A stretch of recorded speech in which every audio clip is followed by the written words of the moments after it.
Welcome back, you guys. I'm Nini FC, this is Blue Lions TV, and welcome to another 4 Talking Points video after that nice 2-0 win against Crystal Palace. Now, you might be wondering to yourselves, Nini, what are you going to be talking about in today's video?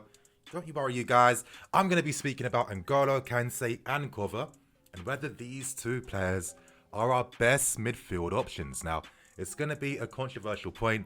It's definitely going to be ripe for debate, so make sure you guys give your thoughts and opinions in the comment section. But anyway, to continue on, I'll be speaking about Christian Pulisic and how we're already seeing improvements in the player. I need to talk about Zouma and how he swayed the fan base's opinions on him. And to end things, of course, I need to speak about Reece James and the tactical benefits he brought to the team in yesterday's game. But before I do any of that, you guys, do not forget to smash your like button. Help me get over 1,500 likes. And on that note, we begin. Let's start with the first talking point for today's video. We need to talk about Kante and Kova and whether we're seeing the birth of our best midfield too. Now, it's very controversial. Before Kante returned back to the team, Kova and Jorginho have been incredible together. They've been so eye-catching, they clearly understand each other's games, and they've really helped complement how each other plays, so they've been incredibly impressive. But the question that we need to speak about is, are we a better balanced team with Jorginho and with Kova? I'm not too sure. And honestly, you guys, I'm really stressing the importance of balance. What does balance entirely mean? Well, balance is all the tweaks that Lampard's made to the team to make us as cohesive as possible. Tweaks that Lampard's made to bring that balance back to the team by moving Zouma to the right-hand side and by introducing Tomori to the left-hand side. Lampard's also brought balance by tweaking how the team presses, and that's the most important thing. At the start of the season, our press started way too high, but these days we like to use more of a mid-block setup. And it's no surprise why defensively, we are looking a lot stronger, a lot more coherent, and a lot more competent. You know what? I'm not going to waste any time. I personally feel that Kova and Kante are our best midfield two at this moment in time. Now, the reason for that is because with Kova playing in the pivot, his deep progressions with the ball, well, it's elite, you guys. It is actually world class. Not many players can play like him, and for that reason, I kind of see Kova as the Frankie de Jong of our team. And with Kante beside him, Kante's better in the final third. Kante's better at winning the ball back in the final third. Defensive abilities are much better than Jorginho's, and Kante moves the ball very, very well. And you know what? Is it really a surprise that we got a clean sheet seeing this midfield in the pivot? I don't think so, you guys. Now, of course, I do understand that, they haven't played enough games together. With more games, we can get a better understanding of how they'll play and how they really look together. But at this moment in time, I'm focusing on the individual abilities that both players bring to the table. Defensively, Kante and Kova are better than Jorginho. Even though Jorginho is very good, interceptions, tackles, everything, he's still very good. But I personally believe that Kova and Kante are better than Jorginho. Like, I'll sum up the madness, you guys. In yesterday's game, if you break down the stats, Kova got more tackles won than N'Golo Kante, more tackles attempted. He was the better defensive player. And this is the beauty of having a pivot of Kova and Kante playing together. They bring better balance to the team, and balance is the thing that Lampard's been striving for since the start of this season. I can honestly go on.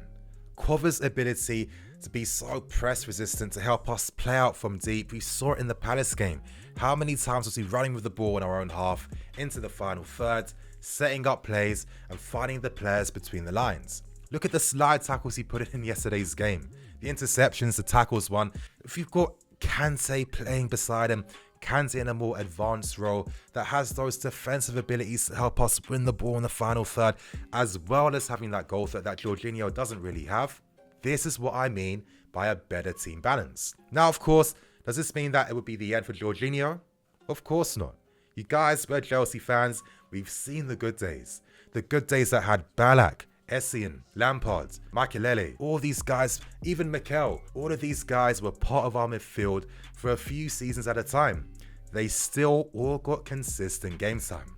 We're a big team that's constantly competing in every single trophy and tournament we go in. This doesn't mean that Jorginho isn't good enough. This doesn't mean that he won't play. There's going to be plenty of time for that, Now in the comment section below, I'd love to read your thoughts and opinions. Do you think I'm seeing it wrong? Do you think that Kova, Kante and Jorginho can play together in the same team? I honestly feel like this is going to be a very good debate, especially now that it is an international break. So this is the perfect time to give your thoughts and opinions. But anyway, you guys, we now move on to the second talking point. And I want to speak about Christian Pulisic and how he's already improved since he signed for us. I have to say it, you guys, I really feel like Pulisic has really stepped up and become a better player since he signed for us. Let's look at some of his earlier mistakes at the start of pre-season and the start of the season. The number one crucial thing was that defensively, he wasn't helping out the team as much. And that was the main reason why Lampard took him out the team. So Pulisic could obviously put more work in training in that area. Now, at this moment in time, you guys, we're seeing a Christian Pulisic that is statistically winning more individual tackles, more than he's ever done. We are now seeing him coming back into our own half. We are now seeing him follow the runs of wingers or fullbacks in behind. He is playing now more for the team, and he's become a much better player for it. But on top of that, you guys, there's been more improvement. At the start of this season, he kind of struggled a tiny bit with his hold up of the ball. That's very understandable. You know, he's still very young. He's not the strongest player. Moving to the Premier League, which is very fast paced, referees allow fouls to keep the flow of the game going every single time. And naturally, Pulisic had to adapt to playing in a new league. But I love how Pulisic's adapted to this situation. Instead of getting stronger and learning to use his body more, he is now using his feet instead of his body.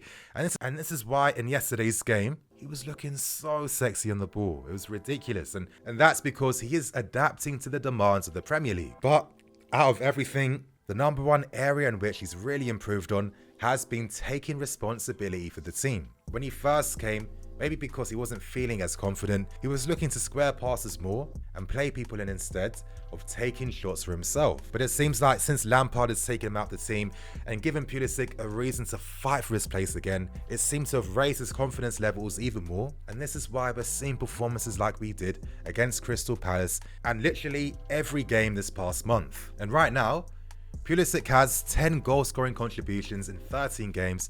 That's 5 goals and 5 assists. He scored 3 goals in a row right now. And statistically, this season it's looking like he's going to break every single record he's done throughout his career. And the most impressive thing is he's moved to a new country, moved to a better team, and look how quickly he's adapting. And that's the beauty of this club and what we're doing right now. Come on, look at the youth academy, you guys. How did our youth academy become so world class?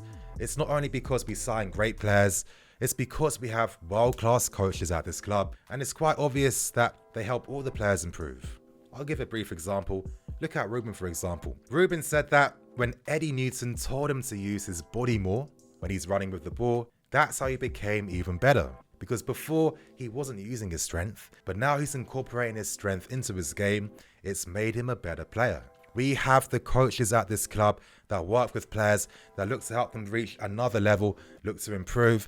And I think we're seeing the signs with Christian Pulisic. And it's great to see that with such a healthy environment, it's really bringing out the best of all of our players. Now, let's move on to the third talking point. And let's talk about Reece James' performance against Crystal Palace yesterday. Now, I want you guys to remember a few months ago in a previous Talking Points video, I spoke about the tactical importance that Reece could bring to the first team. I spoke about how his ability to move into more infield positions is only going to help out the team. I spoke about how you can leave him isolated because he's very good on the ball. I spoke about how his build-up play is going to be crucial for helping the team. In yesterday's game, you guys, we saw all of this. Frank Lampard himself even told us. He said it straight. You know, with someone like Reece James, you can allow him to go 1v1 against one of the best wingers in the league. That is crazy. 19 years. My guy's still a baby. He's still a baby. Hasn't even played that many games in the Prem. To come up against Zaha, 1v1 the entire time. I've seen other teams constantly putting 2-3 players on him. And this speaks volumes about the quality that Reece has. The beautiful thing about those infield runs is that it helps take away a man out of the game, freeing space in the wide area for a Willian or a winger to go 1v1. And most importantly, when the midfield is looking short and they're getting overloaded in those central areas, Reece James becomes a passing option to help relieve that pressure. Like, honestly, you guys, if you want to look at the stats yourself, If you look at the stats that Alonso and Aspie have for pass completion success rate, it's always been around the 70 to 79% range. With Reece, in every game he's played, he's had about 10% more than Aspie and Alonso. 10% more, you guys. For a team that focuses on overloads down the flanks, a team that uses the fullbacks with a transitional phase, when you don't have the fullbacks that have the technical abilities to really get the best out of the system, it really bottlenecks what the whole team can do. Let me give you guys an example. Let's say you've got Alonso and Aspie in the team, you're up against Zaha, you know that they need more defensive support around them. And what do you do to give them that? Well, it means that the guys up front have to come back. That means guys like a Pulisic, for example, has to come deeper into his own half. And honestly, Pulisic's much better defensively, pressing high to win the ball than coming back to follow runners. And when you're forcing Pulisic to have to play in a way that isn't really getting the best out of him, well, that's going to affect how he plays. And then it has a domino effect with the rest of your teammates. But with someone like Reece, someone that you can leave out wide by himself because he's technically good enough, he's skillful enough, he's composed enough as well. This guy is so composed and confident. When you have a fullback like this, that's when this system really takes off. And come on, you guys, is it any surprise why Willian's looked good in the past 2 games? That's because Willian has even more freedom. Willian knows that he can allow Reece to play by himself out wide because he knows he isn't going to lose the ball, meaning that Willian can now find even more dangerous positions to operate in. That is the beauty of having 2 technical fullbacks for big teams that play the football we play. It's as simple as that. Reece honestly is that guy, and I'm going to say it straight, I don't even care. I feel like we are going to see a future club legend in this player. Do you understand how good this player is going to be? Good lord. But anyway, you guys, before I start getting even more gas, we end with the final talking point, and that's in regards to Kurt Zouma. Please make sure you comment that in the comment section below. I want to see how many guys believe that Zouma was always this good and isn't surprised by his recent form right now, because for me, I'm not surprised. After that Man United game, in which I just forgot about, because as I stress, that game was an anomaly. That was not a real reflection of how the team was and how we played. It was a freak game. It happens in football sometimes, But the unfortunate thing after that game was that people held it against Kurt Zouma for very unfair reasons. And because of that, it meant that people weren't noticing his great defensive skills, his great passing skills, and his great leadership skills at the back. Now, I'm going to sound super cynical, but I always kind of thought that the minute Kurt Zouma makes a few of his trademark last-ditch sliding tackles, once he does about 2 or 3, that's going to win back the entire fan base. And after that last-ditch tackle against Zaha in the final minutes of the game, I knew at that point the fan base had completely forgiven Zouma, and they've now realized how incredible he is as a defender. Now, I'm going to say this straight again, and why do I keep repeating myself with the same words? But regardless, I feel like Zouma has a real possibility of being in the team of the season come the end of the season. Honestly, I'm looking at a lot of defenders in the league right now. Most are not looking as complete as Zouma. Zouma's showing that he can play out from the back. He can ping 70-yard passes to the fullbacks out wide. He's shown that he can play out from the back. He doesn't hoof the ball under pressure. He's a colossal in the air. And it's been such a long time since we've had defenders that are very good in the air. The last time we had that, you guys, was when Terry and Ivanovic were back at the club. We played a few seasons without colossal defenders at the back. But Zouma brings that, and Zouma brings that hard. Frank Lampard understood what type of player Kurt was. He played with him all those years back. Back when Zouma was first making his name in the game, look at how he played for such a young defender. You can't lose that ability, especially at such a young age. That can't happen. And I'm so happy that Zouma is finally playing in the first team, because he's been a player, the one player that I've always thought was going to come back to the club and get that first team spot. And that's because I never forgot the performances this guy was putting in the team when he was so young. As I'm stressing, you can't get bad that quickly so young. It really doesn't work like that. It's another reason why Kante is my least favorite manager. Imagine this guy was playing Kale over Zouma, completely dismissed the player. We all understand that Kante and youth don't really go together. It's like water and oil, and we all know that doesn't go well.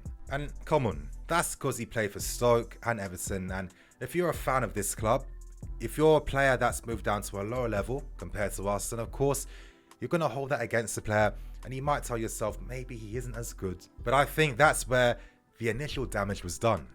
And of course, when Zouma returned, most fans are thinking, well, we've only seen him play for Stoke and Everton, and it's not as if those clubs have had amazing seasons recently. So as I've said, that's why I personally feel like a lot of people in the fan base have really taken their time to fully trust Kurt Zouma again. And it was actually kind of funny, you guys, because, for example, the one major criticism that Zouma does receive is that he can't play out from the back. But we used to have a defender called David Luiz, who's one of the best at playing out from the back.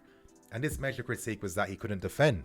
So it really highlights the hypocrisy in that sense, But now that Zouma's completed his quota of last-ditch tackles, he got to 3. Now he's done that. People have finally woken up and realized how good he is as a defender. Now we're not talking about how he can't pass. Now people are realizing that, oh crap, Zouma's so good at winning the ball in the air. Zouma never loses out on an aerial ball. Zouma is so good at making those last-ditch tackles. Zouma wins the ball back so cleanly. Now the compliments are coming back for the player. And honestly, for me personally, I'm so happy to see, because I always knew that the Kurt Zouma I know, he never went anywhere. He's back at the club now, and people have finally remembered what Kurt Zouma's really about. But anyway, you guys, that's going to end today's 4 talking points video. Make sure you don't forget to smash that like button. Help me get over 1,500 likes. I'm Nini FC. This is Blue Lions TV. See you guys later.